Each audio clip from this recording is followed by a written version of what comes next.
Hello, Husker fans. Welcome to the Pick Six podcast on a gorgeous Friday. Sun's out. My guns are not out, right? So I'm covered up here, but the sun's out, about 55 degrees. And this is Sam McKewon along with Bland. Abby Barmore will be joining us here probably in about a half hour. It's a good time, right? Just finally feeling like spring's going around the corner. Lots of people getting vaccinated. Lots of good things happening out in our cultures. Try to stay safe as always, folks, please. But things are opening up a little bit. And so we're going to talk a little bit of spring football. We've had some opportunities to talk to some of the assistant coaches. There are a couple of developing storylines, one of which is with the Nebraska running backs. We'll get to that in a minute.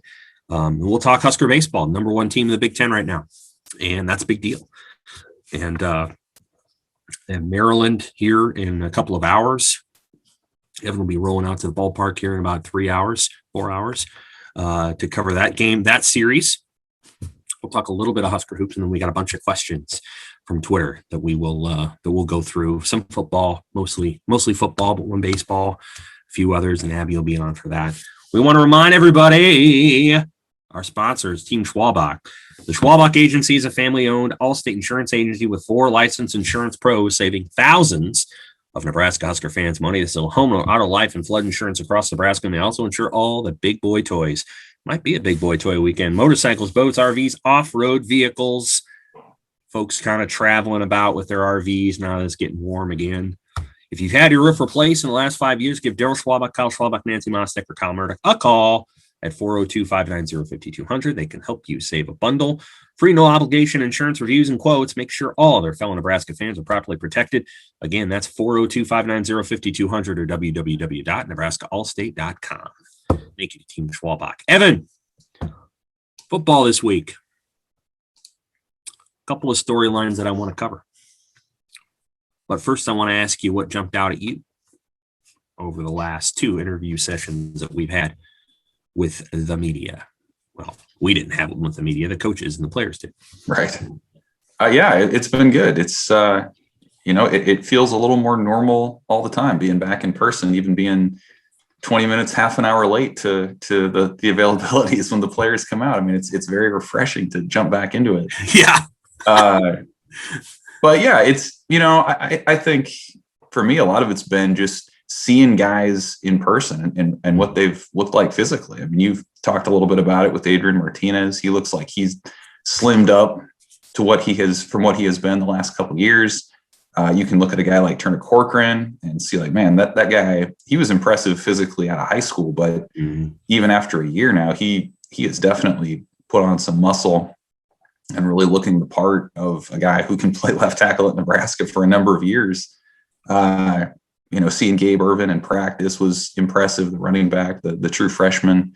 So I think that's been a big part of it, has just been seeing guys. Heck, even Greg Austin, the O-line coach, looked a lot trimmer from when we saw him a year ago. Would want to match with him any day of the week. No, I didn't before, but man, certainly not now. So I think that's been neat. But he'd go out there, I think Turner Corcoran's going to be their best lineman this year, but I think Greg could probably be the second best lineman. For at least for a couple plays. I don't know how his knees are doing, but he looks great. Yeah, he really does.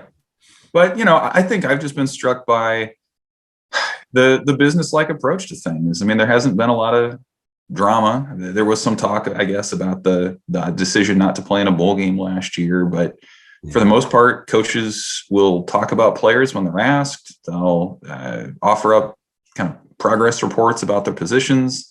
But beyond that, there just hasn't been a lot of proclamations. There hasn't been a lot of predictions or bold statements about the year. It just feels like a team that really immersed itself in off-season conditioning. They all felt good about their testing numbers, and that's the case every spring. Everyone's bigger, faster, and stronger. But but it just seemed like, especially after the last year, a lot of the extra stuff that has surrounded this program was stripped away a little bit this spring, and that's been refreshing. Mm-hmm. I think there's been a little bit of drama. There's urgent. You can hear it in the voices of the assistant coaches that there's a sense of urgency, and they're taking that on maybe themselves even more. Scott brought all those guys back, and I think when you bring everybody back, you're essentially saying, I didn't think I was going to get a better result by bringing in a bunch of new people, but we got to get this thing done. And I think you've seen the assistant coaches to some degree, Tuioti and Verduzco especially, have, kind of have Frost back. I think there's a sense of Becton too, of like, we need to cut the crap. We need to get good, and we need to start winning games. Like, enough of this. And I'm sure if you went and polled every assistant about that Illinois game, which is a long time past now, I think they'd probably shake their heads in just disgust and frustration over that game specifically, because they were beat. I mean, the Illinois handed it to Nebraska that day, and Nebraska was outcoached and outplayed and a bunch of other things. But I think I get a sense of urgency there. I think the running back position is a concern, and they may be able to bail themselves out if Gabe Ervin is that guy. And I'm kind of writing this for the rewind on Monday, but this happens more often than people think, where a true freshman comes in and he's a pretty damn good football player. One of the guys I referenced in the piece is Brees Hall, but Tyler Goodson at Iowa was a good player in 2019. Stevie Scott at Indiana was a good player in 2018. Elijah Collins had a bad year for Michigan State as a sophomore, but he was pretty darn good as a freshman. Obviously, Mo Ibrahim had a really good true freshman year. So it's not uncommon for a true freshman running back to contribute. That's been the case at times at Nebraska, whether it was David Horn or it was Marlon Lucky, he was okay. Or it was, obviously Amon.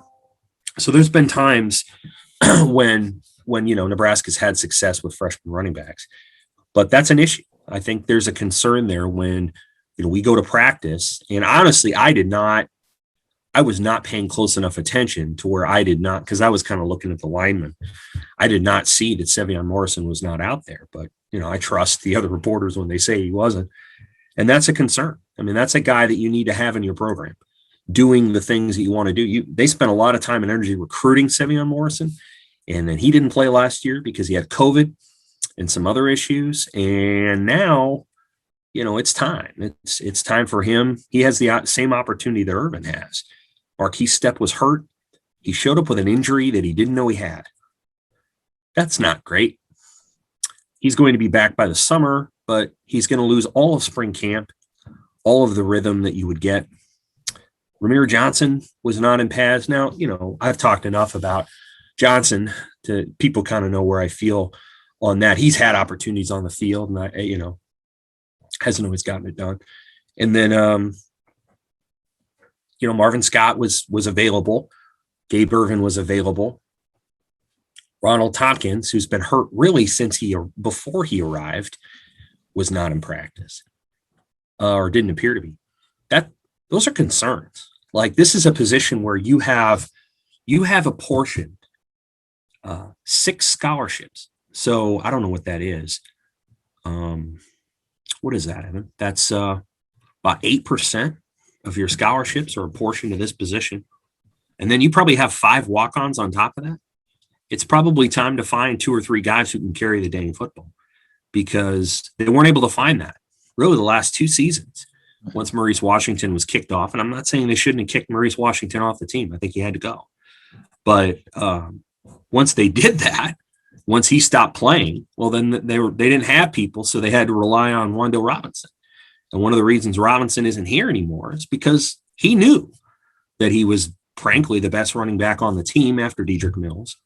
And they were going to keep leaning on him. So in some ways, again, I think Robinson's a loss. He was a very good player.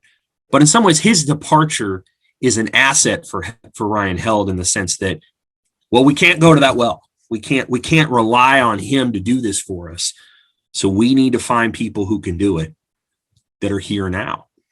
And but it's a concern. I mean, it's a concerning position. That's a position where Nebraska should be very good and has recruited lots of high-rated, good pedigree out of high school kind of players, and they have not paid off. They just have. Maurice Washington did to some degree, but outside of him, it has not paid off yet. Meanwhile, Brees Hall, stepson of Jeff Smith, at Iowa State's run for 2,600 yards in 2 years. Nebraska could have had him, bro. So Nebraska took commits from Ramir Johnson and Ronald Tompkins before Breece Hall committed to Iowa State. So, it's an issue, I think. And that to me is dramatic because that's a position that should not be that hard to get right. And they might have gotten it right with Gabe Ervin. Yeah, I agree. I mean, we've heard a lot about Gabe Ervin from different people here in camp and how impressive he's been. And I was high on him as a recruit out of high school. I mean, he came from a powerhouse program there in Georgia. Yes. He can catch passes. He can block. He can run. He's fast. He's strong. He really has the full package. But I just kind of found myself thinking, like, we're still in this position with Nebraska where even at a spot like running back, like you said, where guys break out often, we're still at a spot where you look to a true freshman to salvage a position. And that's just not where you want to be when you're talking about rebuilding a spot, right? Like you talk about Breece Hall stepping in at Iowa State. They had other guys that they could have gone to or that were at least viable options. You look at Nebraska's situation and they have 6 scholarship guys, but it doesn't, most of these guys have had their opportunities in recent years and have not. It's not the end of the world to rely on a true freshman at that position. It happens more often. It doesn't happen all the time. No, but Jonathan Taylor at Wisconsin. I'm not saying Gabe Ervin is Jonathan Taylor. Right. But Jonathan Taylor ran for, I think, 1,800 yards as a true freshman. You can do it because it's a position that relies on natural ability and elusiveness and these other things. He could come in and really be really good and be a solution to the problem. He could. My point is that you use Jonathan Taylor as an example. Say he doesn't break out, Wisconsin's going to be fine. They would have had somebody else step in and they would have gotten decent production, not Jonathan Taylor production, but they would have been okay. Sure. If Gabe Ervin doesn't do it this year, if he doesn't break out, what does Nebraska have? You hope Marquise steps in without a spring and jumps up. You hope. I think Marquise Stepp can do that. Step. You hope half the roster gets healthy all of a sudden after a history of not. Like it leaves you in this spot where it's kind of a boom or bust. And I just, like you said, with all the resources they've apportioned to that position, it doesn't feel like where you want to be going into year 4. Now, I'm going back through the Super 6 that 247 Sports put together, and we appreciate that they do that. They do a good job of that. Most of the people had Gabe Ervin in their top 6. I mean, the majority, I would say, more than the majority. And in the overall thing, he finished 5th. Now, I think you had him the second highest of everybody. One person had him 3rd. I think you had him 4th. I had him 5th.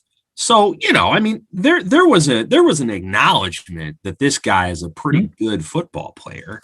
Sure. And that he was going to have an opportunity. And I think what informed that for us was the lack of production that we had seen. Now you go back, I think, to the 2020 Super 6, and I'm going to say Sevion Morrison was ranked higher, to be perfectly honest with you. He was more accomplished as a high school player. Yeah. He was. I mean, he was a very, very good player in high school at Nebraska, in Oklahoma. There's no question about that. He's a very dynamic runner in the open field. And I don't know that I would describe Ervin that way, but I prefer running backs that are actually good at traffic over guys that are, I don't know. Let's see here. I know that I did not have him in my top 6. Most of my top 6 is gone. Manning's still there, but Green, Delancey, Fleming. Yeah, you know what? A lot of people did not have him in their top 6. That's interesting. So he was 6th of the composite, whereas Ervin was 5th. Now, some of that's based on the guys that were, a lot of people knew or thought Omar Manning was going to be the B's and E's, and Turner Corcoran was number 2, whatever. But to me, that's an issue going forward. And I don't know when we're going to talk to Held again, but we're going to talk to Frost again on Monday, I think. And we're going to delve into that because I know Scott wants that to be addressed and resolved. I mean, Scott certainly has an interest in the wide receivers. He's coaching that group a little bit now. He certainly has an interest in the quarterbacks, but Nebraska football has long been a running back U. If you go back, gosh, all the way to the early 1970s when they had Orduna, and then they had Jeff Kinney, and then Andre Franklin and Tough Tony Davis and I Am Hip and Jarvis Redwine. And then you go up into Rozier and all the great ones they had in the 80s. And then you had, LP in the 90s, and you had Amon Green. This is the marquee position at Nebraska. And Nebraska has recruited players that other teams wanted. And so it's time to see that come, to bear out and come to fruition, because as it stands right now, Bill Callahan recruited better running backs than Nebraska's recruited right now. I mean, Roy Halou and Marlon Lucky and Brandon Jackson, although he was a Solich guy, they've produced at a higher rate than some of the guys that Nebraska's recruited so far. So that problem needs to be resolved. Did you hear anything else that jumped out at you? I thought Martinez's comments on Monday were notable. I think there's a certain level of still chip on his shoulder a little bit. He looked better. I think he's talked more about listening to his body. I think he looks, I think you're going to see a player who's closer to who he was as an athlete as a true freshman. And that's not a knock. I think he was at his best when he was a true freshman. His most athletic and natural in 2018. And I think since then he's bulked up a little bit too much. I think he's been a little slower, and his throwing has not been as good. 2018 was his best throwing year. And so we'll see if that pays off here in 2021. I think what stood out to me was something Greg Austin said on the first day of availability about how they've made accommodations in practice to slow things down a little bit to allow their linemen to play through the whistle, to block through the whistle, to finish, and things of that nature. Essentially saying they can't do that if they're just exhausted after a drive or whatnot. So, and you've written a little bit about it, Sam, about Nebraska's whether they've fallen into it or whether it's been a concerted, intentional effort to get bigger. It does feel like this spring they are moving more toward that, not just in the size of the people that they're recruiting, but also in maybe this idea that they're going to trade in a little bit of tempo for a little bit extra power, so to speak. It does seem like that's a priority for them this year. They feel like they have the line, maybe that's more suited for that.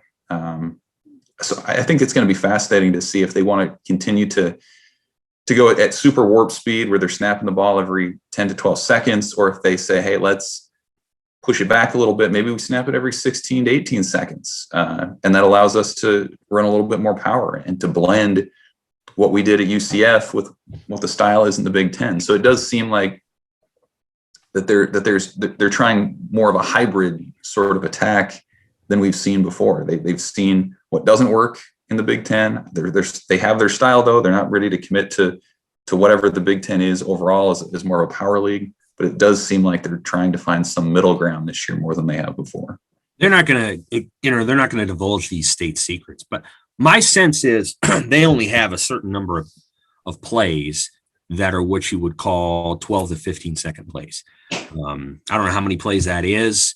They wouldn't say, but it's hard, for example, to run, a pin and pull off of 12 seconds because you've got to be able to identify where the defenders are. And there's a really good chance that if you're not, locked in as a center and knowing where you're going to go, you're going to have a run through and they're going to get a tackle for loss.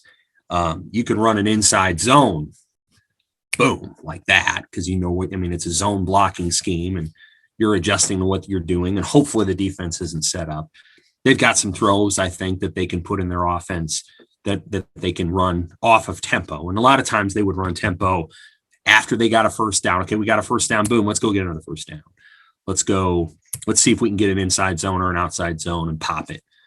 So I'm sure they've got some, what do you want to call it, cues that they're able to follow and sort of trigger that super fast pace.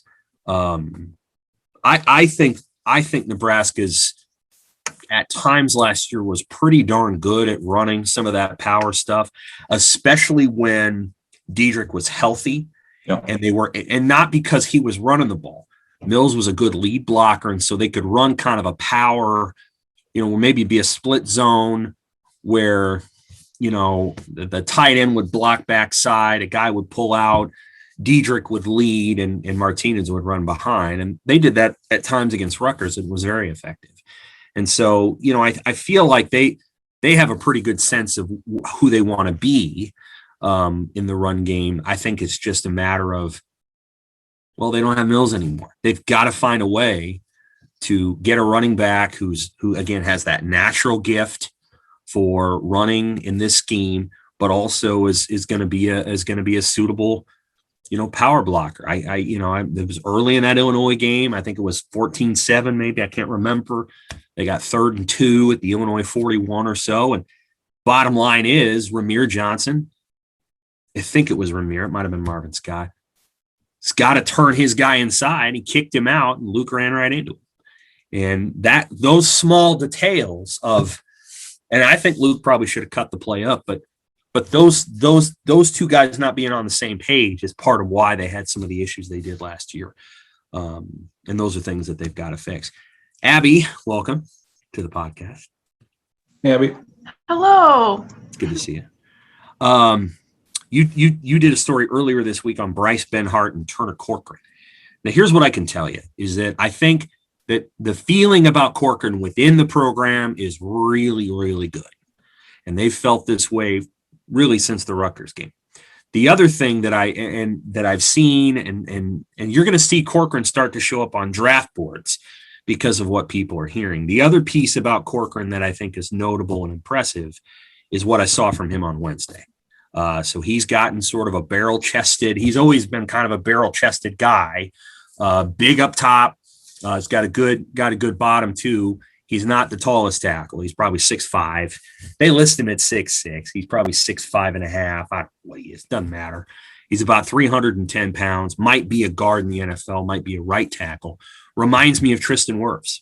So Wirfs was not the tallest guy either.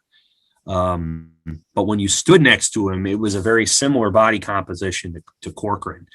And of course, Wirfs was terrific at Iowa. He was outstanding. And I suspect Nebraska's got they've got a guy that's about that good in Corcoran. And I think he's going to be good right away. Abby, you talked to Corcoran on, I think it was Monday, and also Benhart. And I was curious what your impressions were of those two guys. They're going to be the bookend tackles, right? On a relatively young offensive line. And yet I think there's confidence within the program that they can get the job done. And I think they have a lot of confidence in themselves to get the job done, which is something that I really think the offense needs, is to believe that they're going to do a good job, because there's a lot of outside factors in that. But I thought it was good. Evan kind of touched on a little bit how they were how Greg Austin was stressing the detail, explosiveness, and the anger or the finish to really get after it and go to the whistle like full speed. So I think that's going to help them a lot. And Bryce Benhart talked about how he needs to get better at that anger. So Frost and everyone else has talked a lot about how they're really buckling down on fundamentals this spring. I think that's something that's really going to help those guys, especially having another year of off-season conditioning under their belt. Turner Corcoran, he said that he lowered his body fat percentage from like 27 to like 24 around there. And he's still about the same weight, but he's, really like built up his muscle. And like you said, he's more barrel chested, and I think he could put a little more weight on his legs, but I think that'll be good for him and them to get more, experience in that program. But they showed a lot last season. And in Turner, in just his last game, he showed that he could hang a little bit. And I think it was really good for his development to get one start under his belt to figure out where he stands in the Big Ten on the offensive line and against a Big Ten defense. It'll be interesting to see how they develop this spring. And I think that Turner's going to get a lot better, and Bryce will continue on that upward slope. Yeah, movement is interesting with guys. I feel like Corcoran moved really well in that Rutgers game, and you want You want freedom and fluidity of movement with your linemen, especially Nebraska's offense, because deep down, they want to run screen passes. They want their linemen on the move. They want to pull line. They want to have sort of a movement group. Iowa doesn't do a lot of that, for example. They do as much. Now they have a quick line as well, and they move really well in unison on zone plays. But Nebraska wants to do a couple of different things, and they want their linemen to be able to move. And it feels like they're getting closer to that sort of athletic movement line. I think it'll be worth watching Ben Hart's fluidity of movement, how he does. He picked up too many holding penalties last year. Holding penalties were an issue for this line last season. They've got to get better there. A couple of them were unnecessary, but I think some of those are triggered in part because you don't want your guy to get around you and your footwork didn't get you out to where you needed to be. And so I'm sure they're working on that. But I think there's a general sense of confidence among that offensive line, as young as it's probably going to be. When you're going to have Juergens, and then you'll have Piper, Corcoran, Ben Hart, and then that other guard spot, you're going to see Hickson, I think. Bando was working in that group. You might see, Nuruddin Nouili, who was also kind of working some backup center. And then you might also see a little bit of Ezra Miller, Max Sichterman. So there's depth there. I think they feel pretty good about that. They might be able to rotate some guys during the course of the season where a Piper or maybe the other guard doesn't have to play every series. I think Corcoran and Ben Hart, you want those guys to kind of stay out there and polish up their skills. I think finding a third tackle is going to be important. Be curious to see who that's going to be. It could be Jimmy Fritchie. It could be Ezra Miller. It could be Bando, who's worked out there. So it'll be intriguing to see how they process that. Yeah, Brent Banks too is another maybe. I think they're thinking of him too as a big guard, like a Zach Sterup sized guard. Linemen are getting real big anymore. They're real tall, even at the guard spots. Not as much at the center spot, but a lot of these other spots, they're getting jumbo sized. I don't know that Nebraska will have the biggest line. They won't. Minnesota will have the biggest line. They usually do. They're 400 pounders coming back. He took last year off because of COVID. So the 400, but Minnesota will have the biggest line in the Big Ten. Michigan State will be way up there. They always are. And then it won't surprise me over time that Illinois will get there. I wrote a piece on Brett Bielema for tomorrow. People will enjoy reading it. It's fun. But they'll get there eventually where they're going to have a really big physical line, somewhat like Wisconsin. Anything else? Defensively? Anything jump out at you about the defensive conversation? We talked quite a bit about offense. I mean, it's a lot of familiar faces, right? We had Deontay Williams back out there. Markel Dismuke was back talking. Luke Reimer is becoming a familiar face already too. It's such a different conversation from the offense where you don't even know who the guy or guys are going to be in a lot of respects to, this is an established side. And I think maybe this would be a good segue into one of these questions here, but I think this was interesting. Which one of the second-year defensive players, redshirt freshman or sophomore, has the best chance of breaking out? And I was kind of looking through it a little bit, and it's like it's hard to identify too many guys because there just doesn't seem like there's going to be a ton of opportunity. If your starting safeties are out there, if you feel good about Cam Taylor-Britt at one corner, you kind of have a sense of who your linebackers are going to be. I mean, it might come down to that other corner spot. Who wins that job would have a chance of breaking out, whether that's Braxton Clark or Quentin Newsom potentially probably would be the front runner there. But I think you could identify one of those guys as potentially taking that next step. And also the defensive line, the way that they rotate that position, they like to have 6 or 8 guys coming in regularly. We've heard a lot about Nash Hutmacher as somebody who was very strong coming in, but has taken that next step. Ruquan Buckley is a true freshman. You don't know maybe if he's going to be physically ready as a 18-year-old type kid coming in, but it does seem like that line, there are guys who are positioned to break out. Ty Robinson, I mean, he's a third-year guy, but man, he looks the part. He looks like a guy who's going to have a couple monster seasons for Nebraska too. So it's just an interesting group where there's only a handful of spots where you can see guys sliding in, barring injury. But man, you feel good about that side of the ball. Like, guys are established, they know their roles. So the older guys are to the point where it's not just the physical improvement, but it's being leaders and focusing on that. So it really does seem like, as kooky as 2020 was in a lot of ways, it is set up the black shirts to get old. And it's, Scott Frost has often said, get old, stay old. This might be that opportunity, because you talk about some of these younger guys, the Noah Paul Gateses of the world, the Nick Henriches, guys who probably would have major roles this year if the typical, senior departures had occurred. Now those guys have more time to develop, to settle in. I don't know. I feel really good about where the defense is this year, physically, mentally. It seems like that's going to be a clear asset this fall. Abby? I think you're right when you say it kind of depends on who's going to slide in there, because they have a lot of returning guys.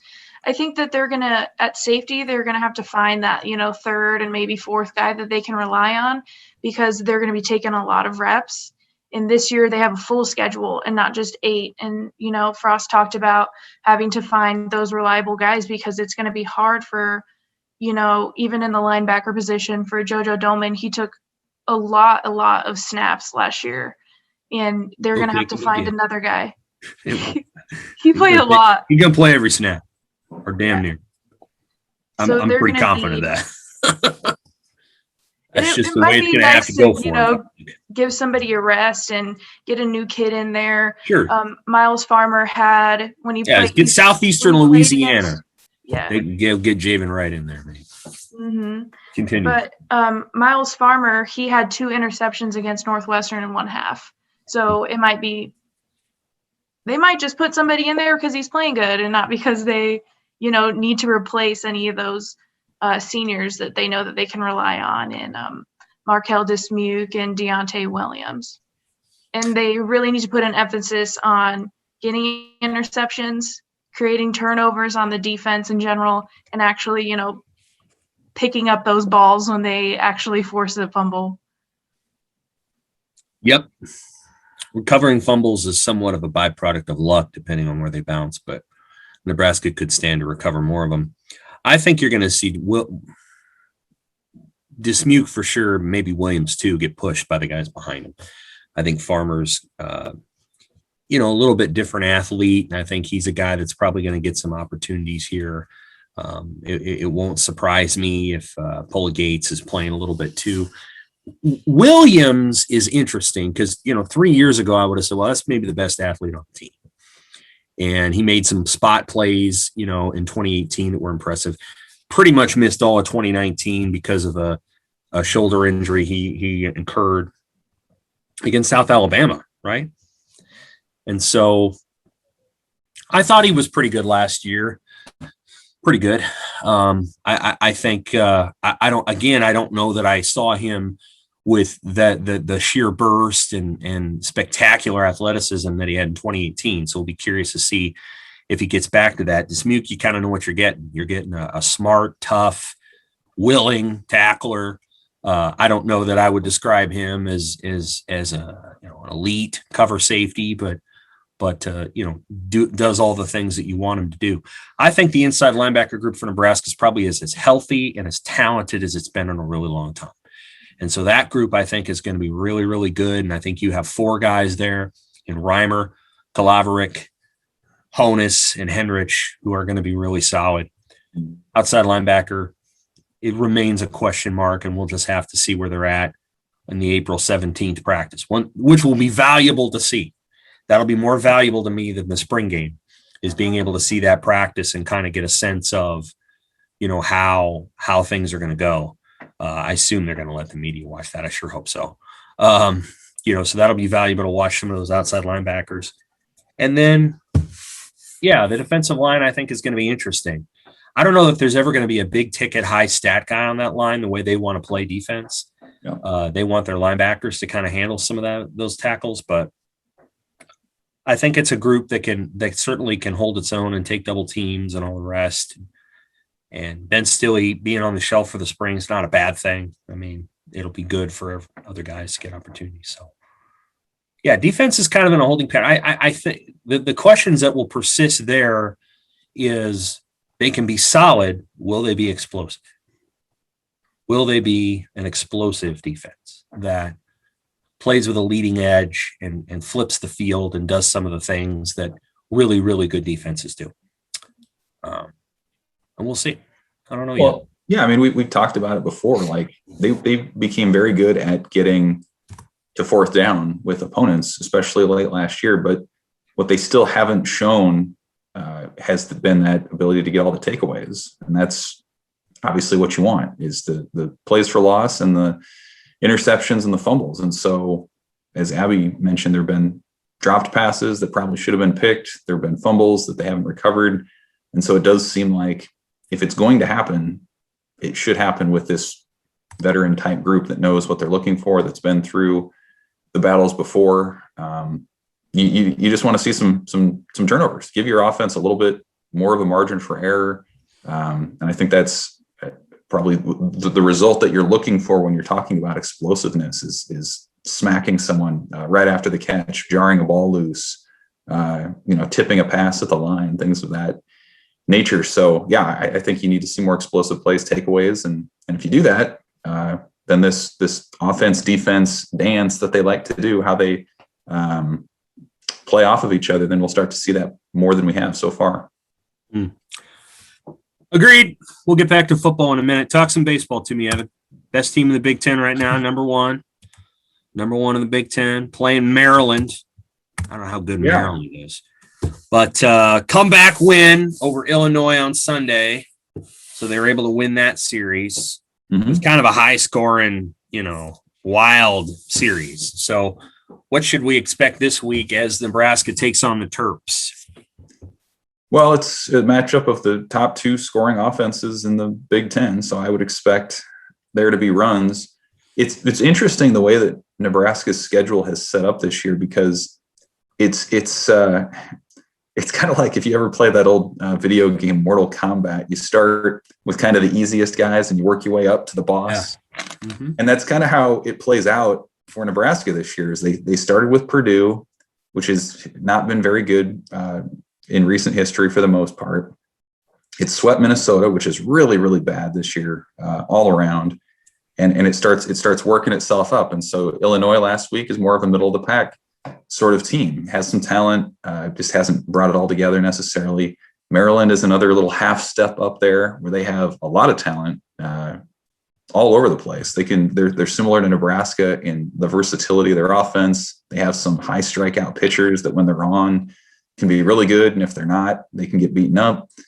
And then you look at how their schedule will progress the rest of this month. They go to Penn State, they go to Michigan, they host Rutgers. Those are all kind of 500 type teams, give or take a few games. And then May is when you hit all your top 5 teams currently in the standings. You have Ohio State, you have Indiana, you have Northwestern and Lincoln, and then the boss at the very end, Michigan, coming to Lincoln at the end of May. And so there could be some implications there. So what I'm looking for this weekend with Nebraska is it looks like their defense is pretty well established. They're not going to beat themselves. The offense pretty clearly is going to be unpredictable. They're going to sacrifice. They're going to hit for power.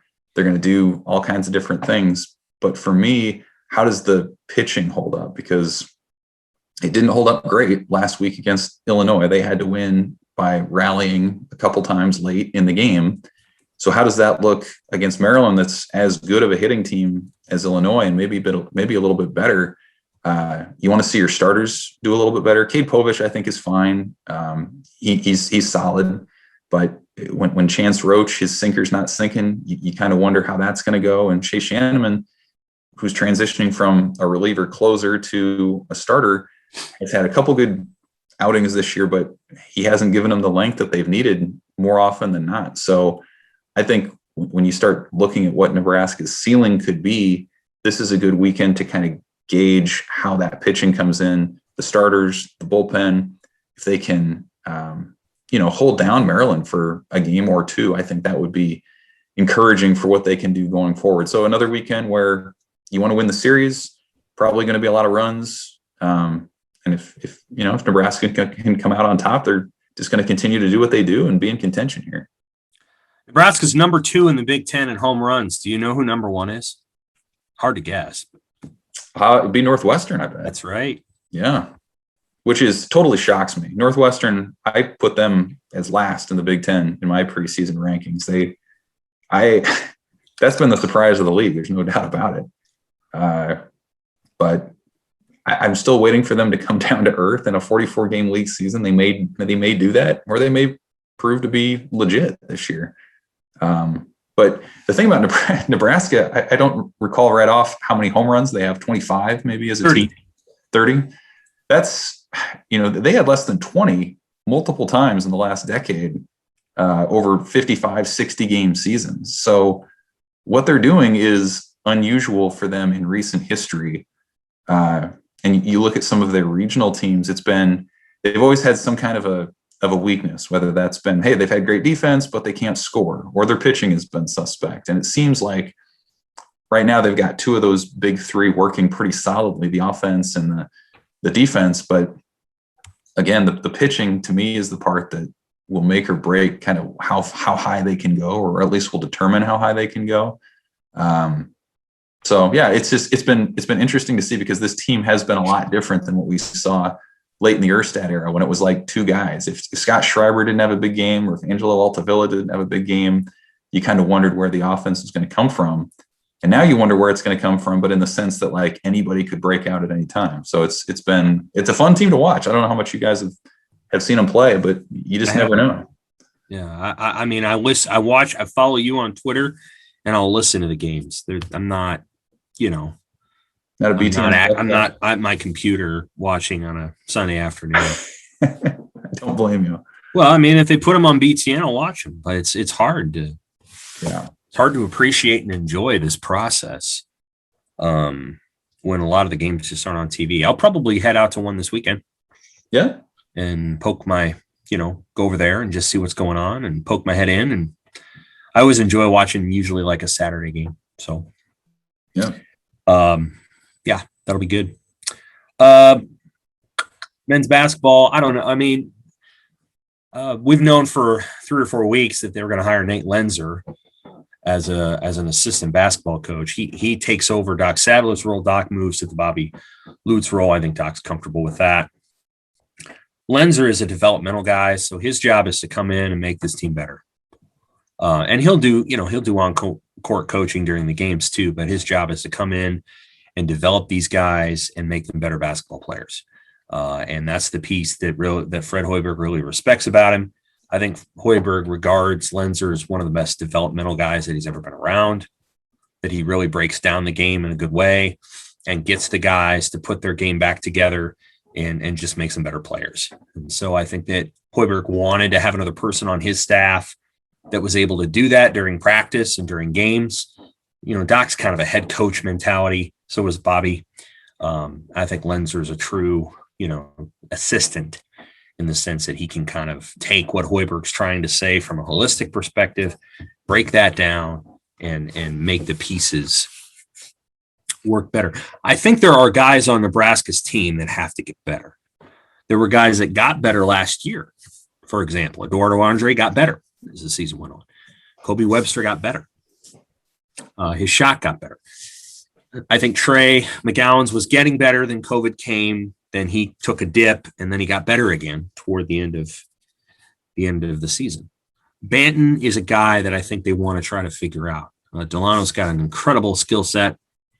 He obviously has the advantage of being 6'9", but post-COVID, and I think COVID hit Banton harder maybe than some of the other players did in terms of development.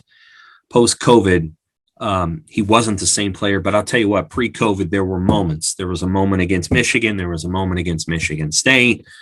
There were moments in those games where Banton needed a finish, and he didn't. And whether that was trying to hit a mid-range jumper or it was trying to get to the rack, trying to get all the way to the hoop, there's just little parts of Banton's game where if you can round the corner on that stuff and clean it up a little bit, I think you've got a really, really special player. He's got to be able to hit that three more often. And then when you're 6'9", and we saw this somewhat in the NCAA tournament, but when you're 6'9", you have to be able to shoot over guys in that, maybe not the restricted area, but in that little 5, 7, 10, 11, 12 feet area. One of the things that Gonzaga was good at, but Baylor's great at, and this is part of why they won the national title, is Baylor had guys like Maceo Teague and Meyer and Mitchell who could all hit that little 12-foot shot, in the lane. And obviously UCLA got to the Final Four because they had great mid-range guys. And I think in the NBA, some of those shots are taken away, but in college, they're not. Those are shots that if you're open, you want to be able to make them. And I think Nebraska's got some guys that they want, that can make them, but honestly did not make them at a great clip last year. And you're not always going to get to the rim, especially in the Big Ten, where there's great rim protectors and there's ferocious defense. And so I think part of what Nebraska wants to do is they want to take away some of those bad charges that they would commit, and they want to turn those into baskets. And you're not always going to get all the way to the rim. You've got to find a way. Sometimes if you don't get the three and you can't get all the way to the rim, you've either got to pass that out and get a better shot, or if somebody's going to give you that little 10-footer, got to be able to make it. So I think Lenzer will be an asset there. Roster wise, I still think they're looking to add one more transfer. There was a guy that they were in on this week that I think ultimately didn't work out. I think that guy was kind of had 1 foot in and 1 foot out. So I think Nebraska moved on from him. They're probably looking for a wing, or if the right player presents himself, a point guard. But I think they feel like they've got enough point guards in the system, whether it's a Trey, Banton, maybe Kobe, that they can go after a wing, a 6'5", 6'6", 6'7" guy who's a plus defender and just frankly a better shooter than maybe some other guys. Still waiting on Thor, make a decision.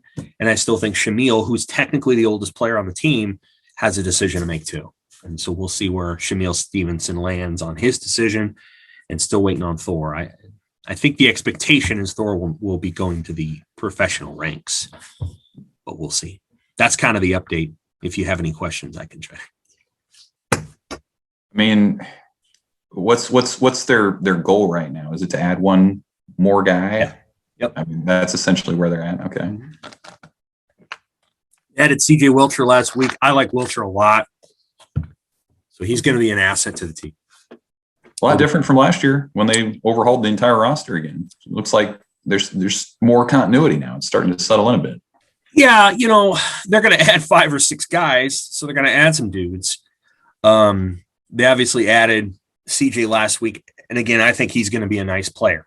I think he's going to be a 10 to 13 point scorer, and I think he can come off screens and shoot threes. And I think he'll be a pretty good defender. On Monday, they added Oleg Kohenets. I think that's how you say it. Very little known about this guy. 7-foot Lithuanian, probably a rim protector, good passer, have to be a good passer to play for Hoiberg. He is. They got Derek Walker, they got Eduardo Andre, who I thought took huge steps and is a smart player. And then they had Breedenbach. And I think, I just feel like they think we don't know if Breedenbach's going to be, like a post guy. There's other things he can do. So Kohenets may very well redshirt, and they may not pull the shirt unless somebody gets hurt. So he's kind of an insurance policy. And then Blaise Kaida comes in the year after that. At that time, Derek Walker will be out of the program because he'll have completed his 1 or 2 years left, and you would have Andre, Kohenets, and then Blaise Kaida, and Kaida will be older, I think, than both of them when he gets here, to be honest with you. So I think he will be 22 or 23. So they've got it lined up. I think I was a little surprised that they took another post, but they think this guy's pretty good. And, the other teams recruiting him were pretty good. Georgia Tech and Seton Hall, these are good programs. So some of the other programs that were looking to get him were also solid. But I don't know. I mean, that's a tough one to figure out. Wilcher, I feel really good about. I think they feel really good about. They recruited him almost immediately. And the second he went in the transfer portal, that's the guy they went after. And so they're going to add probably one more. They thought they had a guy. he would have been interesting, but I think they're moving on. So, You guys want to answer a couple questions? yes, these are some good questions. So I asked these earlier. Yeah.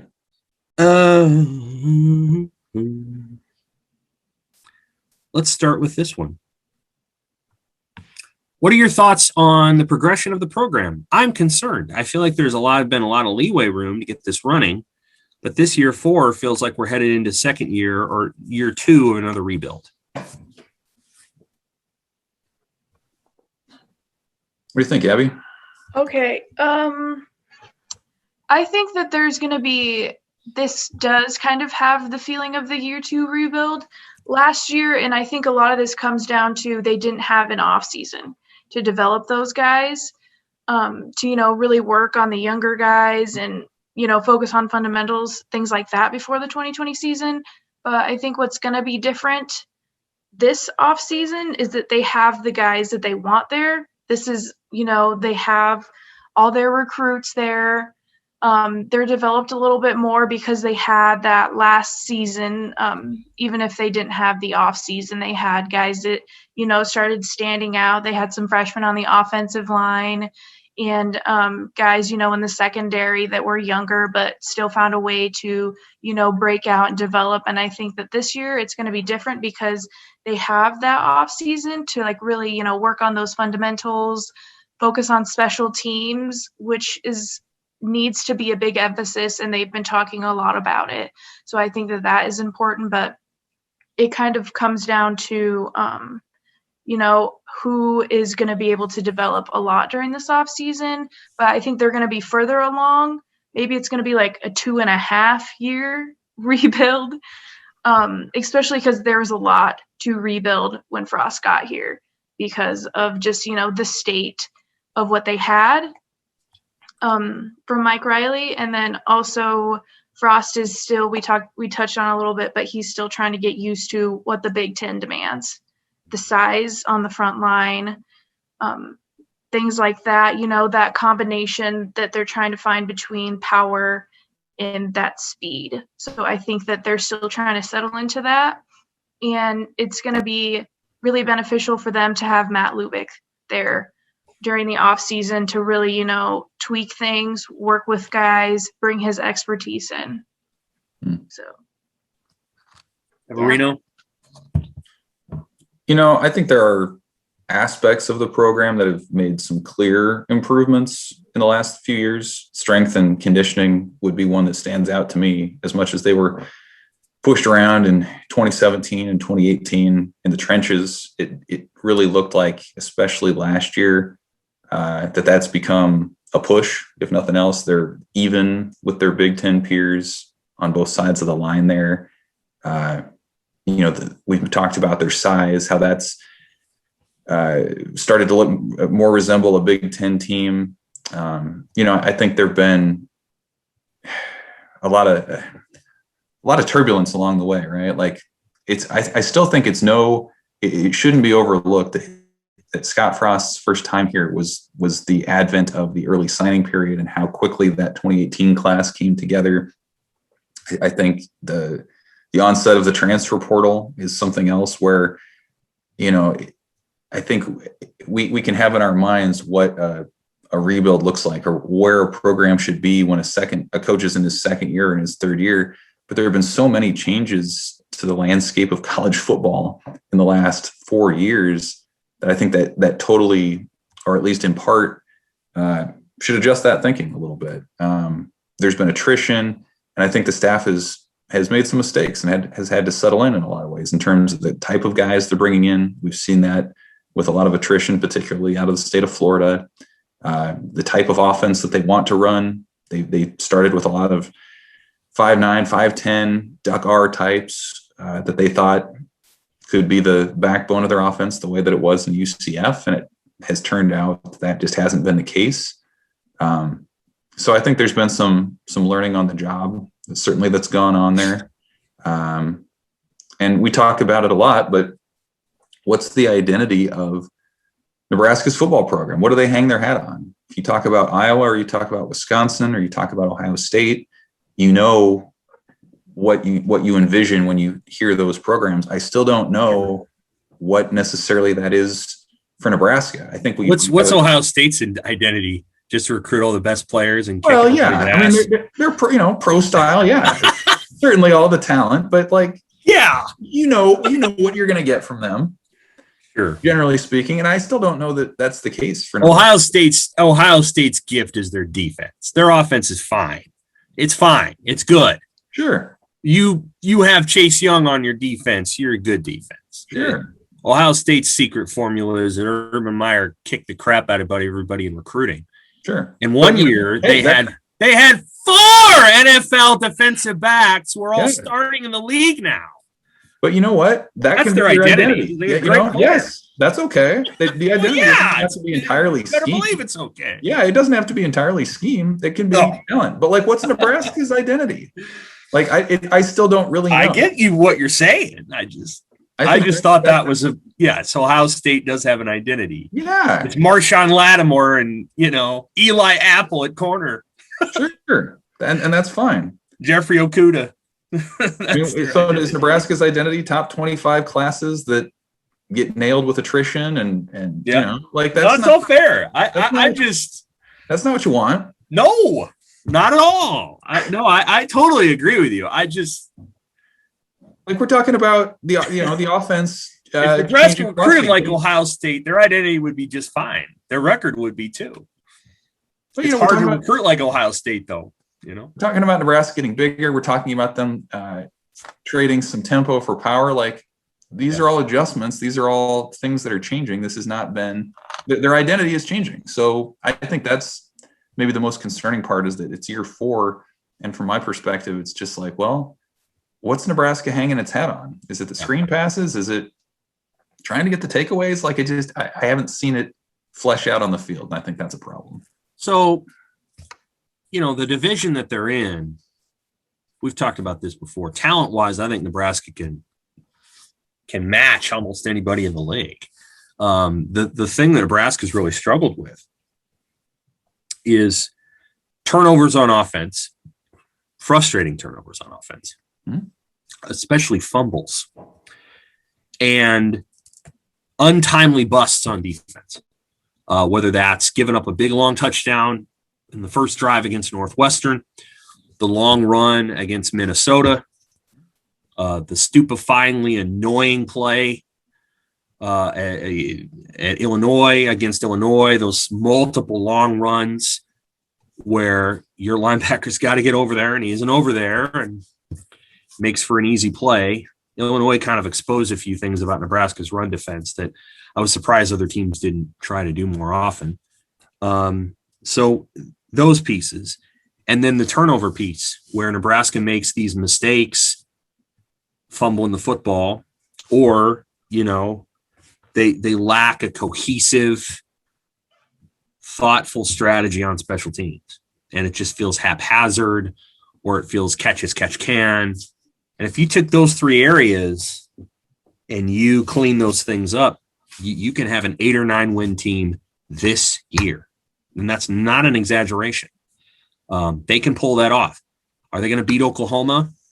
Probably not. Can they beat Northwestern and Iowa and Wisconsin playing that way? They can. Absolutely.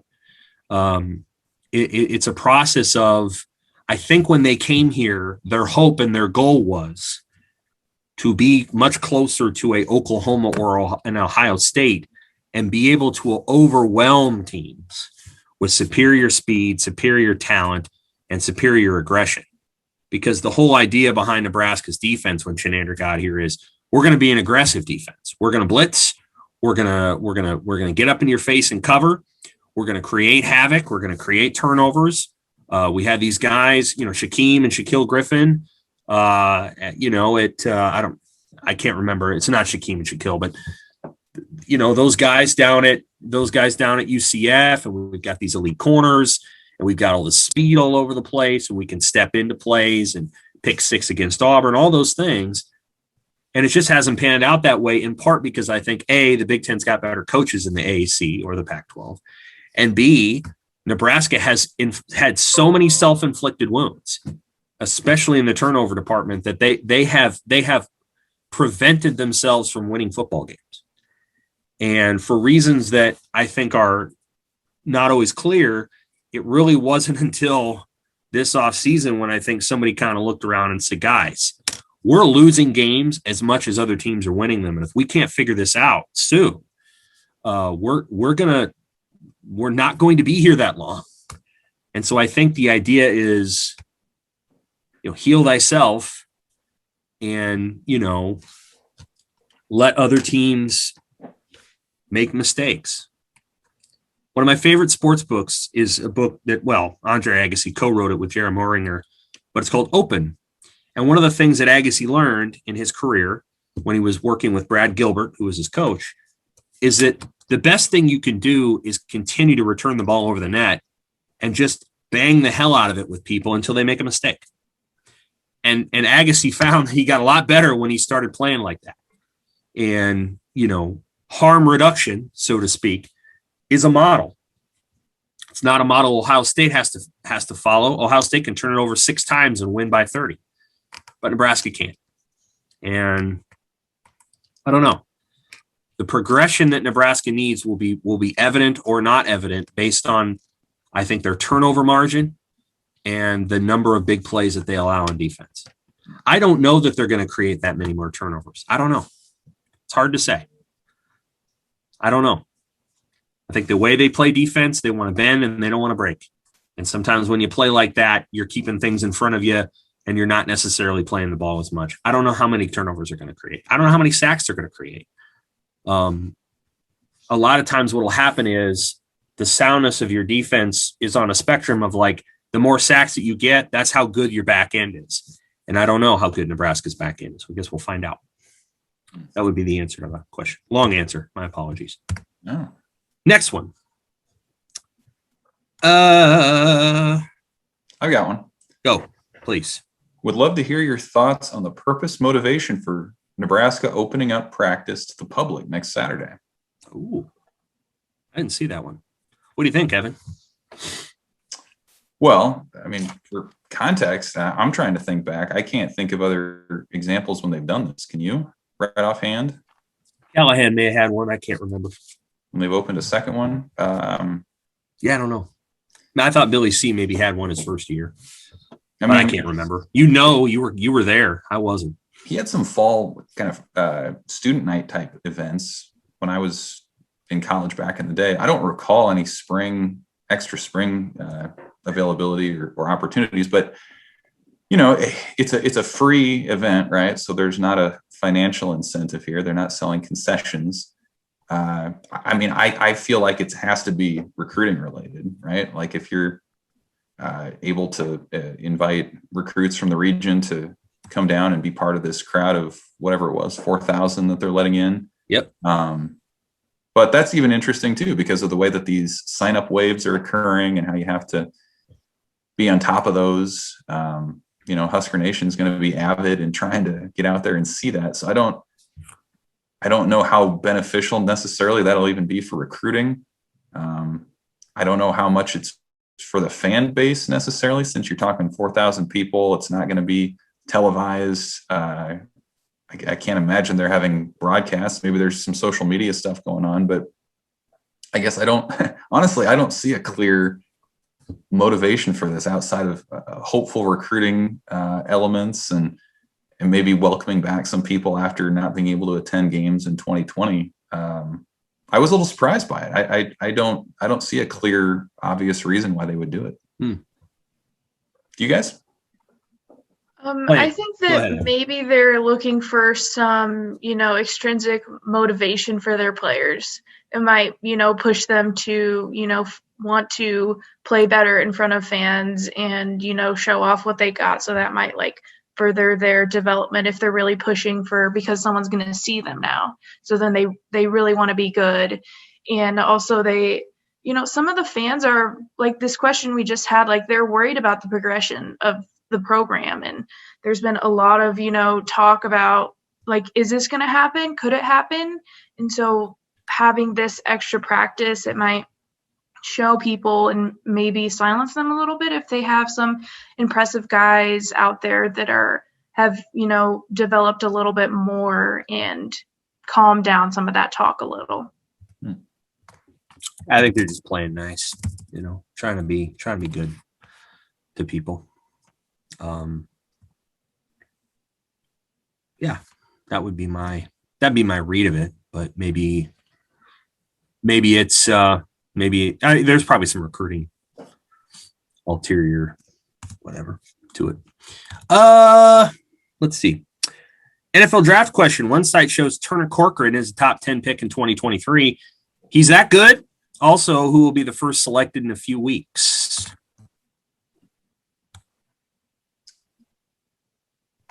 Who will be the first selected in a few weeks? Yeah, I guess the first Husker. Oh, I would assume. Well, I mean, I think that's kind of interesting. We kind of assumed it would be Hymas, and maybe it still is, but I don't know. His testing wasn't necessarily off the charts, especially compared to Matt Farniok and what we saw at the pro day. But, I think it probably is still Hymas, and you've got Boodle, who worked his way maybe up a little bit, possibly into the last round, or certainly as an undrafted free agent type. And Matt Farniok had an impressive pro day too. I still don't know that he's going to go as an actual draft pick, but he had that great line the day before the draft about, he's not going down through the front door or getting into the league on the red carpet of draft night. He's happy to sneak in the side door and make a career out of it the way that some other recent, Husker offensive linemen have done. So I think he's played his way certainly into an opportunity too, but it's probably Hymas who's going to go first. Hymas. So I follow two people really closely with their draft. One of them is Daniel Jeremiah, and he doesn't do the depth thing that Dane Brugler does. So Dane Brugler does what's called the Beast, and it's an NFL draft guide. It's 267 pages. He works for The Athletic. I subscribe to The Athletic, very limited basis based on having this. And he just released it 2 days ago. And Brendan Hymas is the number 15 offensive tackle in his list. And he says of Hymas, and I think this is valuable. So Hymas is number 15 on this list. What does he say here? Overall, Hymas doesn't have much of a wow factor, but he doesn't have a fatal flaw either and produce quality tape at left tackle. He will provide immediate tackle guard depth for an NFL team and might not give the job back if given the opportunity to start. He has a 3rd, 4th round grade. So solid. Now he had a 3rd or 4th round grade after last season too. I think there was probably some frustration that he didn't, that they didn't have the kind of season they wanted to have. And so things got better from there. Among the guards, so Brugler does the top 28 guards. He then listed another 12, and Farniok was not among the top 40. Now, that doesn't always mean something, that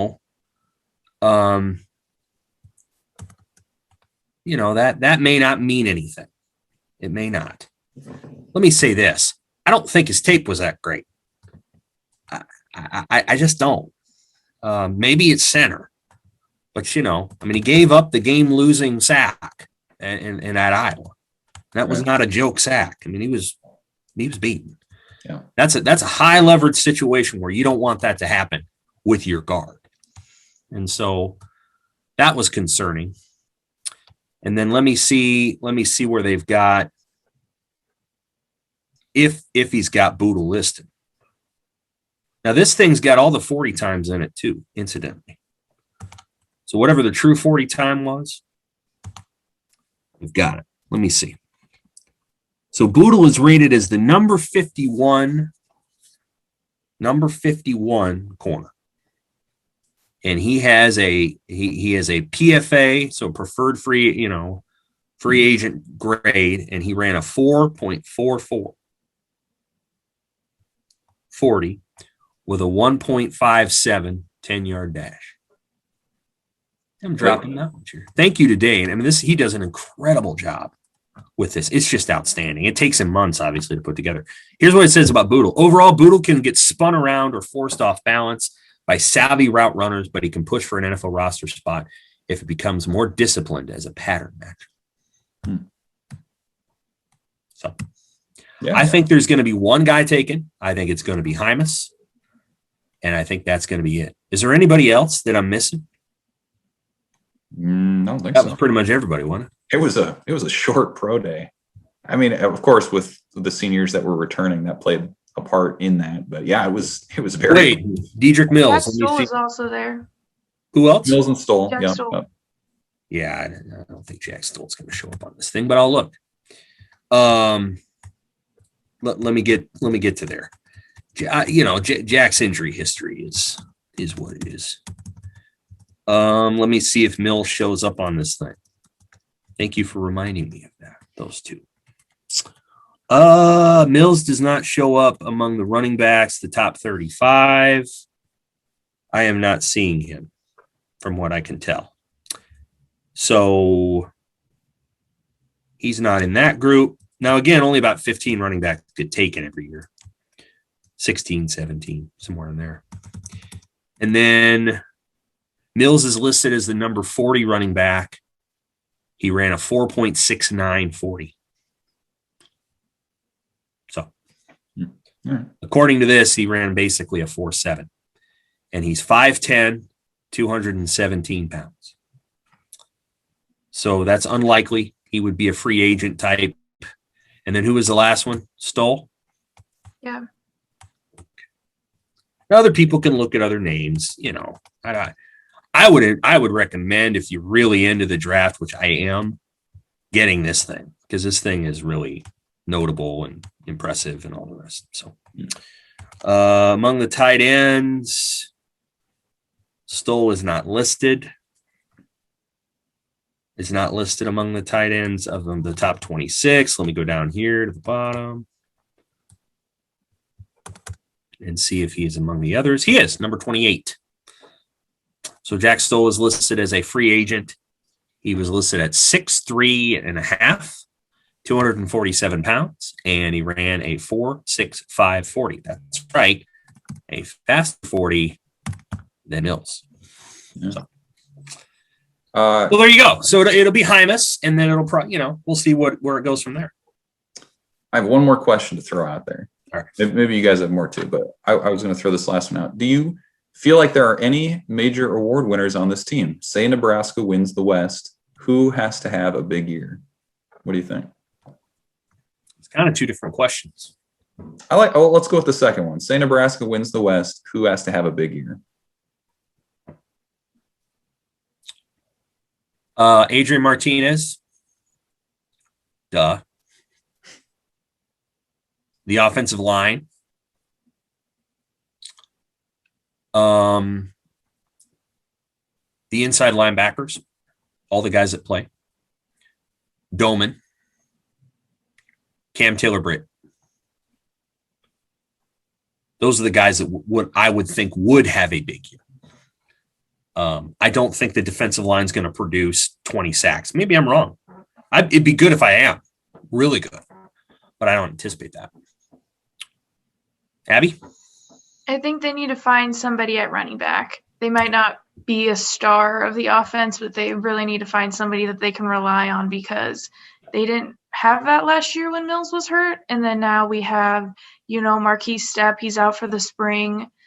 They like what they seen from Gabe Urban. Maybe you guys already talked about this before I joined, but I think I don't know if they'll have a star running back, but they need to have somebody that can be consistent and that can help them out. And even if they're not running that much, just be out there blocking a little bit more big bodied.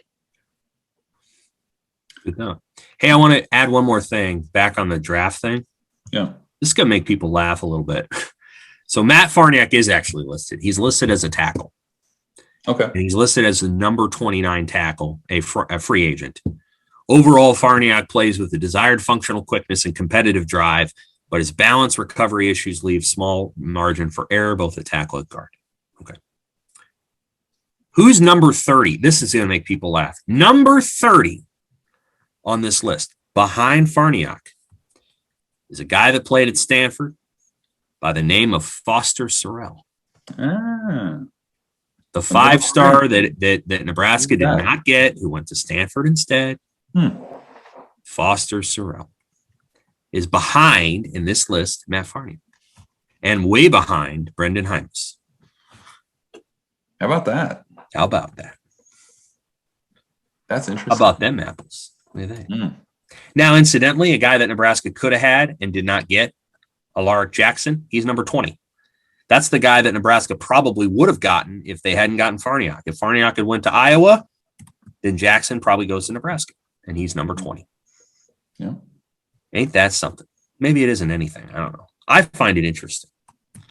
Oh, yeah. All those years later, yeah, I mean, you can go back and look at some of those signing day. He was a signing day deal, was he not? Alaric Jackson? Once Farniok picked Nebraska, which was like a week before the signing day, Jackson was going to go to Iowa.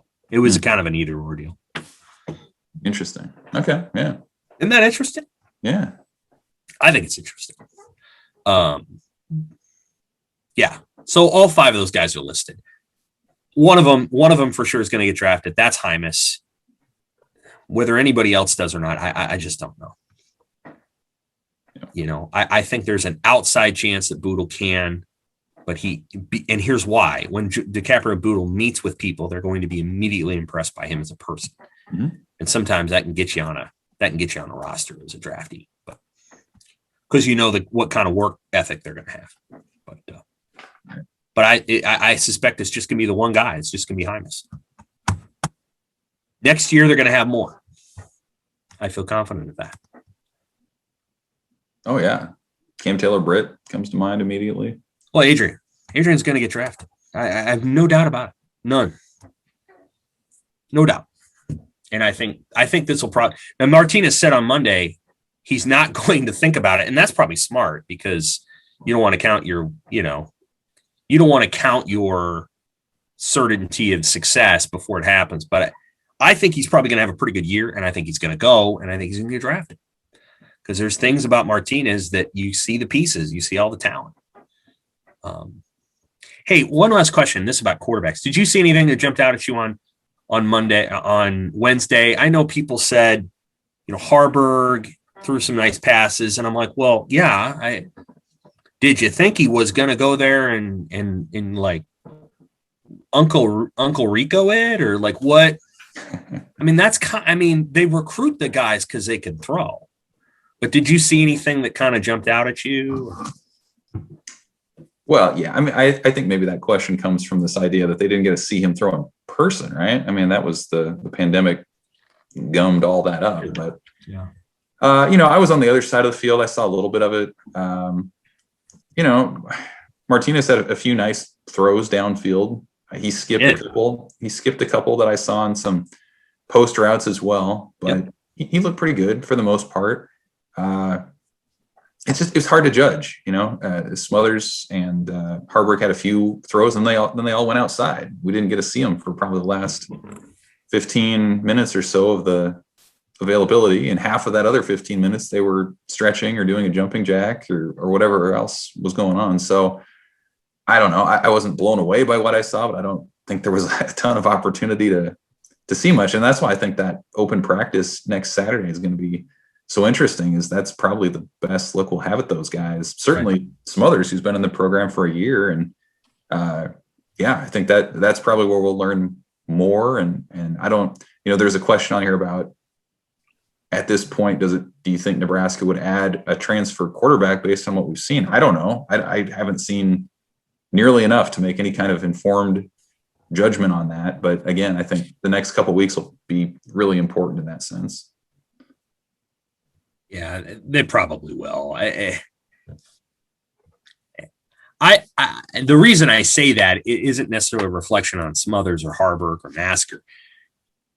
I'm just going based on what I see out of Nebraska football since Frost got here. And they do this. They're constantly trying to roster up their roster.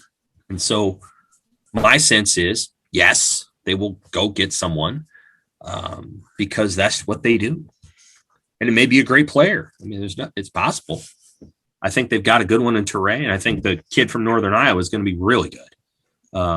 They already like him a lot. So it's possible. JUCO. I mean, there's no real harm in going and getting another guy unless that guy is so good that it's going to force other people to transfer. But, Well, the question is, who is upset enough with their current playing time to go in the portal and yet would also be willing to wait at least a year to sit behind Martinez? Like, how many guys fit that set of criteria? I don't know. I don't know either. I mean, it seems very specific. Somebody who's a redshirt freshman or a sophomore somewhere, a JUCO guy. Nobody's beating Adrian out. There are going to be guys that you can go get if that's what you want to do. There'll be somebody who's willing to do that. But then why transfer? If they're transferring, it's presumably for playing time, and you're not going to get that at Nebraska this year, barring injury. Right. I just, it seems like in theory, yeah, you'd love to have that extra guy. I just don't know realistically how that would play out given the situation. But we'll see. Nor I. Yeah, I don't know. Like it's a legitimate question. I don't have I guess again, I'm going on what Nebraska tends to do, which is they're very aggressive. Sure. In working the transfer market, and they're gonna do what they've got to do in order to, I think it's very similar with Nebraska basketball. They went and got another post player. I don't know if that guy's going to play next year. He may redshirt, but they've got him. And if it doesn't work out, then he'll go somewhere else. Like and not to say that Oleg Koenitz isn't going to be an All-American. Maybe he will. But the point being that that's just kind of what these two staffs do. I mean, they're aggressive and they're going to add players and they're going to play the roster thing, and that's fine. I think that's totally understandable. And I'm sure the Husker players understand that. Some of these guys are transfers. So I don't know. As I'm looking in the list here, there's guys in here that they could go get. I don't know. They're not huge names, but I'm looking at the portal right now. I mean, there's guys in there. So they'll probably be there in 2 months. Guys looking for programs. So, Nebraska would have options. I don't know how great they'd be, but we'll find out. We're going to learn a lot at that April 17th practice. We're going to learn a lot. We'll be able to see those two younger quarterbacks throw it around quite a bit. And, Harburg's biggest advantage, man, is he's 6'6". That gives you're throwing over people. You're not throwing in the traffic. When you're 6'6", and I think he is, you're throwing over guys. You can see a defense better than a guy who's 6'1", like Luke was. Just bottom line. So Harburg's got some huge advantages, and he had some good offers. Boston College wasn't offering him just to be nice. And Boston College runs a pro-style offense. So he was viewed as a passer by several schools. And it's part of it's that 6'6" height. So we'll see. I think that's all we've got for this week. I think so. Yeah, good. All right. Yeah. Well, we appreciate your time, Husker fans. Follow us on omaha.com, Big Red Today, Twitter, all the rest. We'll be back next week to talk more Husker football, preview that open practice that we're probably going to see, and more. Thanks for listening to the Big Six Podcast.